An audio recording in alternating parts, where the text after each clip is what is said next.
नमस्कार दोस्तों, मैं विपुल व्यास आप सबका मेरे YouTube चैनल विपुल्स एकेडमी की ऑफ सक्सेस पर स्वागत करता हूं। दोस्तों, आज के इस वीडियो में हम फर्स्ट ग्रेड मैथमेटिक्स के सिलेबस पर डिस्कशन करेंगे। किस टॉपिक से कितने प्रश्न आते हैं, कैसे प्रश्न आते हैं और उन सिलेबस के अंदर की भी चर्चा हम करेंगे। जैसे कि मैं आपको बता दूं, फर्स्ट ग्रेड में 2 पेपर होते हैं, पेपर फर्स्ट और पेपर सेकंड। पेपर फर्स्ट का वीडियो मैंने डाल दिया है और ये पेपर सेकंड का वीडियो है। पेपर सेकंड में सब्जेक्ट है मैथमेटिक्स। तो मैथमेटिक्स के पूरे सिलेबस को आपको इसके आधार पर मैं ये बताऊंगा। पूरे सिलेबस को आपको 4 भागों में बांटा हुआ है और 4 भाग कौन कौन से है। पहला भाग है आपके गणित, सीनियर सेकेंडरी लेवल मतलब 12th तक की जो गणित है वहां से। दूसरे नंबर पर है ग्रेजुएशन लेवल मैथमेटिक्स अर्थात जो बीएससी स्तर पर आपके गणित होती है वहां से। तीसरे नंबर पर है एमएससी लेवल की गणित, पोस्ट ग्रेजुएशन लेवल मैथमेटिक्स और चौथे नंबर पर है साइकोलॉजी। तो अब यहां से कितने प्रश्न आते हैं ये मैं आपको बता देता हूं। आपके सीनियर सेकेंडरी लेवल की गणित जो है वहां से आपके 55 क्वेश्चन आएंगे 110 नंबर के। 55 क्वेश्चन 110 नंबर के 12 तक की गणित से आएंगे। इसके अलावा बीएससी लेवल की जो गणित है वहां से भी आपको 55 क्वेश्चन 110 नंबर के देखने को मिलेंगे। इसके अलावा post graduation level MSc level की जो मैथमेटिक्स है वहां से आपको सिर्फ 10 प्रश्न देखने को मिलेंगे 20 नंबर के। इसके अलावा साइकोलॉजी के 30 प्रश्न होंगे 60 अंक के। तो कुल मिला के इसमें 150 प्रश्न होंगे 300 नंबर के। इसके अलावा इसमें कौन कौन से टॉपिक होते हैं इसकी भी मैं आपको बता दूं। तो सबसे पहले मैं आपको बता देता हूँ सीनियर सेकेंडरी लेवल 12th तक की गणित में कौन कौन से टॉपिक होते हैं।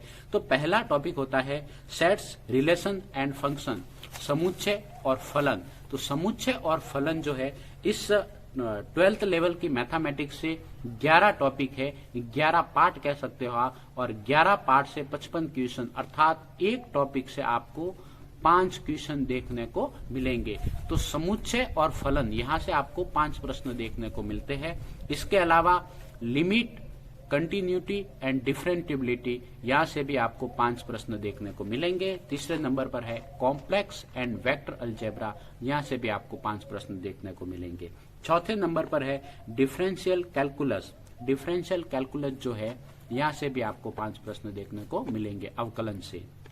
इसके अलावा समाकलन के भी 5 प्रश्न होंगे। इसके अलावा डिफरेंशियल इक्वेशन और परमुटेशन एंड कॉम्बिनेशन जो डिफरेंशियल डीई जो है डीई से भी आपको 5 प्रश्न देखने को मिलेंगे। 7वें नंबर पर है आपके क्रमशः संचय और द्विपद प्रमेय, यहां से भी आपको 5 नंबर देखने को मिलेंगे।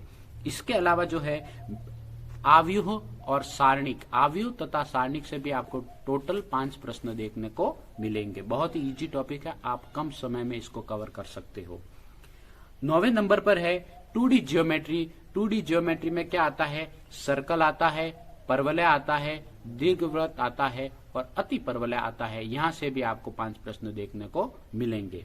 इसके अलावा application of derivatives and integrals मतलब अवकलनों तथा समाकलनों के अनुप्रयोग। अवकलन के अनुप्रयोग में क्या क्या आता है, उच्छिष्ट और निम्निष्ट आता है, और समाकलनों के अनुप्रयोग में आता है आपके क्षेत्रकलन। तो यहां से भी आपको 5 प्रश्न देखने को मिलेंगे। ये आपके 10 टॉपिक हो गए। और 11वां टॉपिक होता है आपके स्टैटिस्टिक्स एंड प्रोबेबिलिटी, सांख्यिकी और प्रायिकता। यहां से भी आपको 5 प्रश्न देखने को मिलेंगे। इसके अलावा मैं ग्रेजुएशन लेवल मैथमेटिक्स की बात करूं तो ग्रेजुएशन लेवल मैथमेटिक्स में आपके ग्रुप थ्योरी पहला टॉपिक है और ग्रुप थ्योरी जो पहली किताब है वहां से भी आपको 5 प्रश्न देखने को मिलते हैं। दूसरे नंबर पर है नॉर्मल सब ग्रुप एंड रिंग्स। नॉर्मल सब ग्रुप और रिंग्स यहां से भी आपको 5 प्रश्न देखने को मिलते हैं। इसके अलावा मैं आपको ये भी बताऊंगा कि इसके लिए आपको कौन सी किताब पढ़नी चाहिए और कौन सी किताब आपके लिए बेस्ट रहेगी। इसके अलावा तीसरे नंबर पर टॉपिक है थ्योरी ऑफ इक्वेशन, समीकरण सिद्धांत। समीकरण सिद्धांत से भी आपको 5 प्रश्न देखने को मिलेंगे।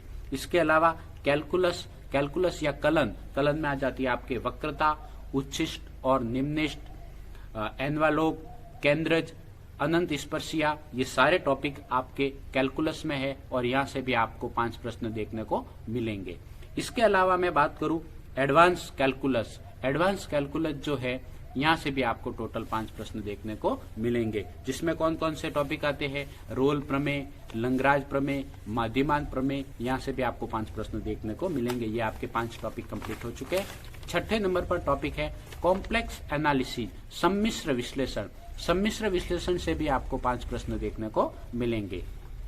सातवें नंबर पर टॉपिक है ओडीपीडीई अर्थात ordinary and partial differential equation. ODPDE जो एक टॉपिक है, यहाँ से भी आपको 5 प्रश्न देखने को मिलेंगे। इसके अलावा 8वें नंबर पर टॉपिक है वेक्टर कैलकुलस, और इस वेक्टर कैलकुलस से भी आपको 5 प्रश्न जो है वो देखने को मिलेंगे। इसके अलावा 9वें नंबर पर है 3D ज्योमेट्री। इस 3D ज्योमेट्री में से भी आपको 5 प्रश्न देखने को मिलेंगे। इसके अलावा 10वें नंबर पर है स्टैटिक्स, स्थितिकी और स्टैटिक्स का अर्थ होता है स्थितिकी या स्थिति विज्ञान। इस स्थिति विज्ञान से भी आपको 5 प्रश्न देखने को मिलेंगे। और अंतिम टॉपिक है, अंतिम किताब का नाम है गतिकी या गति विज्ञान। इस गति विज्ञान से भी आपको 5 टॉपिक देखने को मिलेंगे। इसके अलावा मैं एमएससी लेवल की बात करूं तो एमएससी लेवल से कुल 10 प्रश्न आते हैं 20 नंबर के, और किताबें हैं आपके 5। तो पहला है linear algebra and metric spaces. तो लीनियर अलजेब्रा और मैट्रिक स्पेसेज या दूरी समष्टियां, यहां से आपको 2 प्रश्न देखने को मिलेंगे। 2 किताबें हैं और 2 प्रश्न है। इसके अलावा दूसरे नंबर पर है, दूसरी किताब का नाम है integral transforms and special function. जो स्पेशल फंक्शन और इंटीग्रल ट्रांसफॉर्म है, यहां से भी आपको 2 प्रश्न देखने को मिलेंगे। तीसरे नंबर पर है डिफरेंशियल ज्योमेट्री और टेंसर। यहां से भी आपको 2 प्रश्न देखने को मिलेंगे। चौथे नंबर पर है न्यूमेरिकल एनालिसिस, या फिर हम कह सकते हैं आंकिक विश्लेषण। ये आंकिक विश्लेषण, यहां से भी आपको 2 प्रश्न देखने को मिलेंगे। और 5वें नंबर पर है ऑप्टिमाइजेशन टेक्निक। ऑप्टिमाइजेशन टेक्निक जो है, यहां से आपको 2 प्रश्न देखने को मिलेंगे। और चौथे नंबर पर है साइकोलॉजी। अब मैं आपको एक एक के बारे में बता देता हूं, आपको किस किस के लिए कौन सी किताब पढ़नी चाहिए। तो अब मैं जैसे गणित की बात करूं तो आपके 12th जो लेवल है, सीनियर सेकेंडरी लेवल मैथमेटिक्स, इसके लिए आपको गवर्नमेंट स्कूल में जो बुक्स चल रही है अभी एनसीईआरटी और आरबीएसई, वो आपको बुक्स एक बार कवर कर लेनी चाहिए। उसमें जो मैथ्स की जितनी भी प्रश्नावलियां है, उनमें बहुत ही अच्छे अच्छे प्रैक्टिस के प्रश्न दे रखे हैं, और उनसे आप टॉपिक को क्लियर कर सकते हो। 2010 से पहले की किताबें अगर किसी के पास हो तो वो सबसे बेस्ट बुक्स मानी जाती है इस सीनियर सेकेंडरी लेवल मैथमेटिक्स के लिए। तो सीनियर सेकेंडरी लेवल मैथमेटिक्स तक की गणित कवर करने के लिए 2010 से पहले अलग अलग टॉपिक्स की बुक आती थी, अर्थात अवकलन की एक बुक होती थी, समाकलन की एक बुक होती थी, आवी और सारणी की एक बुक होती थी, समुच्चय की पर्सनल एक बुक होती थी। तो वो बुक जो है सबसे बढ़िया बुक्स रहती है ये senior secondary level mathematics cover करने के लिए। तो वो बुक्स मिले तो बाजार से आप ला सकते हो, और वो बुक्स अगर नहीं मिले तो इस बार जो बुक्स चल रही है उससे भी आप कवर कर सकते हो। इससे पहले जो 2015-16 में चलती थी वो भी आप कवर कर सकते हो, वो भी बुक्स काफी बढ़िया है।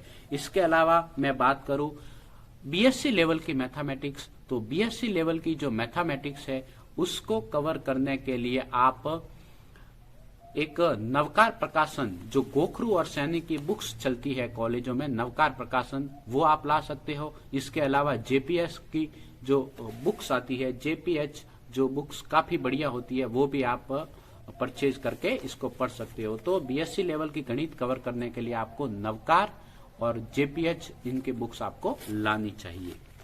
वैसे नवकार प्रकाशन जो अजमेर में है तो इसकी बुक्स अजमेर में मिल जाती है, और जेपीएच की बुक जो है जोधपुर और जयपुर में अवेलेबल रहती है, आपको मिल जाएगी। इसके अलावा इसमें कौन कौन सी किताबें हैं, कितनी किताबें आपको पढ़नी है, तो ये भी बता देता हूं। तो ग्रुप थ्योरी और नॉर्मल सब ग्रुप और रिंग, इसकी एक ही किताब है, उस किताब का नाम होगा अमूर्त बीजगणित। जेपीएच की अमूर्त बीजगणित आप कवर कर सकते हो। और नवकार लाओ तो नवकार के बुक्स का नाम होगा ग्रुप थ्योरी, तो ग्रुप जो समूह सिद्धांत, वो बुक्स भी आप ला सकते हो। इसके अलावा थ्योरी ऑफ इक्वेशन, ये एक अलग बुक आती है, तो थ्योरी ऑफ इक्वेशन ये भी आप ला सकते हो नवकार प्रकाशन या फिर जेपीएच से। तो ये बुक्स जो है, इसमें लगभग 6 बुक्स है, 6 बुक्स आपको परचेज करनी है, और 6 बुक्स से आपको 11 टॉपिक कवर करने हैं, तो आराम से हो जाएंगे। इसके अलावा पोस्ट ग्रेजुएशन मैथमेटिक्स की मैं बात करूं तो ये जो पोस्ट ग्रेजुएशन मैथमेटिक्स है काफी हार्ड है और कम टाइम में होने वाले नहीं है। ये आपको ज्यादा टाइम देना पड़ेगा और मार्किंग भी कम है। तो मेरे हिसाब से आप इसको एक बार के लिए साइड में रख सकते हो। अगर आपके पास बाद में टाइम रहता है तो आप कर सकते हो। इसके अलावा साइकोलॉजी को अगर आप पढ़ना है तो साइकोलॉजी की बेस्ट बुक रहती है आपके पास। साइकोलॉजी की एनसीईआरटी आप खरीद सकते हो। एनसीईआरटी बाजार में खूब मिलती है। एनसीईआरटी से लगभग जो प्रश्न होते हैं वो बाहर नहीं जाते। एनसीईआरटी काफी बढ़िया है, टफ तो है लेकिन एक दो बार पढ़ोगे तो वो आपके कवर हो जाएगी। धन्यवाद दोस्तों, अगले वीडियो में हम और सेकंड ग्रेड के बारे में बताएंगे।